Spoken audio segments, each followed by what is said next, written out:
প্রিয় দর্শক, আসসালামু আলাইকুম। নয়া দিগন্তের স্পেশাল টক অনুষ্ঠানে আপনাদের স্বাগত জানাচ্ছি। আমি মোস্তাফিজুর রহমান।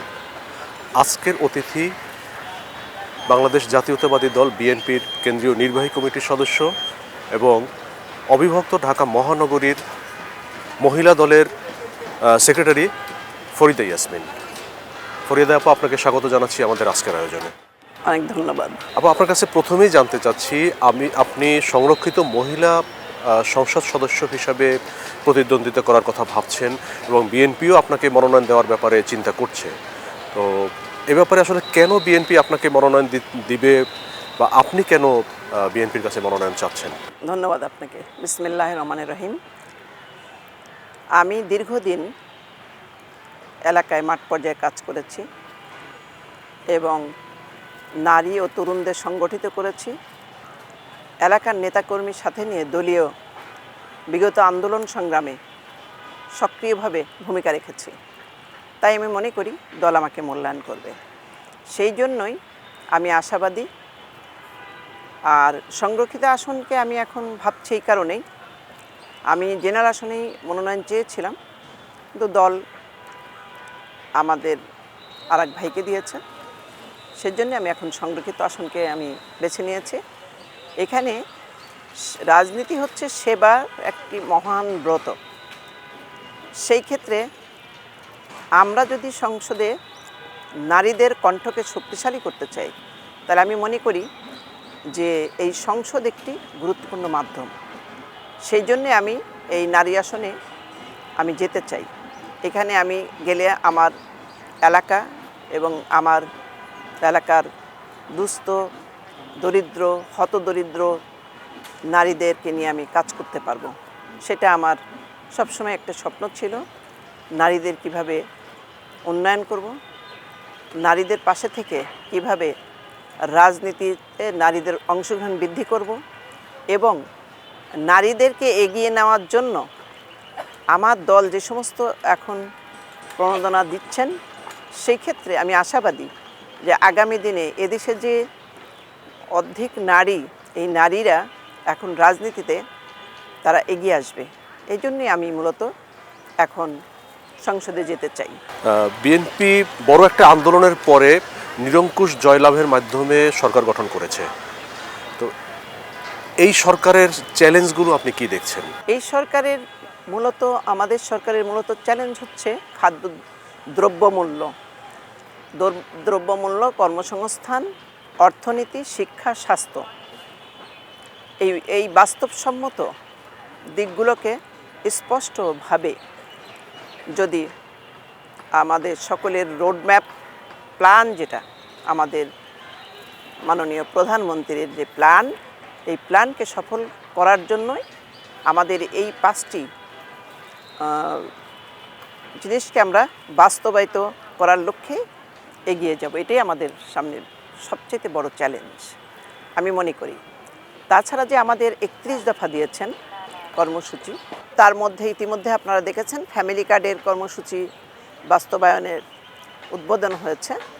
কৃষক কার্ডের প্রস্তুতি চলছে। তো এই যে আমাদের জনগণের যে সেবা, এই সেবাগুলো যদি আমরা সামনের দিকে সম্পূর্ণ করার জন্য এগিয়ে যেতে পারি, তাহলে ইনশাল্লাহ জনগণ শান্তিতে থাকবে এবং আমি মনে করি দেশ একটি যে প্ল্যান, যে পরিকল্পনা, সে পরিকল্পিতভাবে দেশকে এগিয়ে নেওয়া সম্ভব। আচ্ছা, প্রিয় দর্শক, আমরা এখন দেখব ফরিদা ইয়াসমিনের রাজনৈতিক জীবন, তার সামাজিক কর্মকাণ্ড সহ নানা বিষয়। ফরিদা ইয়াসমিন ১৯৯২ সালে জাতীয়তাবাদী বাংলাদেশ দলের একজন সাধারণ সদস্য হিসেবে তার রাজনৈতিক জীবনের পথ চলা শুরু করেন। শুরু থেকেই তিনি জনগণের কল্যাণে কাজ করার প্রত্যয় নিয়ে রাজনীতির সাথে যুক্ত হন। দলের দুর্দিনে আমি রাজপথে ছিলাম, আপনাদের পাশেও ছিলাম। ১৯৯৬ সালে তিনি মহিলা দলের ৪৮ নম্বর ওয়ার্ডের ধানমন্ডি থানার সাধারণ সম্পাদক হিসেবে দায়িত্ব পালন করেন।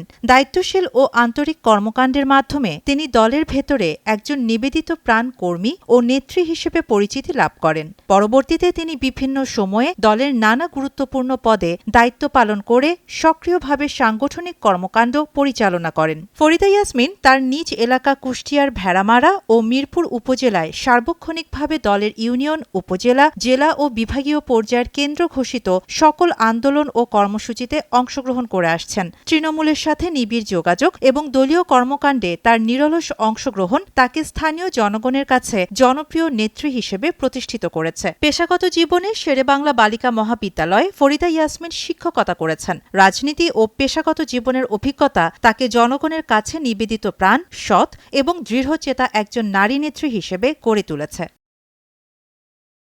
আমার রাজনৈতিক জীবন দীর্ঘ 30 বছরের উপরে। আমি 92-তে উপনির্বাচনে আমি ওয়ার্ড পর্যায়ে মূল দলের সঙ্গে আমার কর্মকাণ্ড শুরু করি। 96 সালে আমি মহিলা দলে একটি ধানমন্ডি থানার 49 নম্বর ওয়ার্ডের সাধারণ সম্পাদক হিসাবে আমি মহিলা দলে যোগদান করি। এরপর থেকে আমি আর পিছনে ফিরে তাকাইনি। আমার কর্মকাণ্ড দিয়ে আমি এগিয়ে গেছি। প্রায় 10 বছর আমি হাজারীবাগ থানার সভানেত্রী ছিলাম। একইভাবে অ্যাক্টিভলি আমি সক্রিয়ভাবে আমি দলের বিভিন্ন পর্যায়ে আমি কাজ করেছি এবং সংগঠনকে শক্তিশালী করেছি।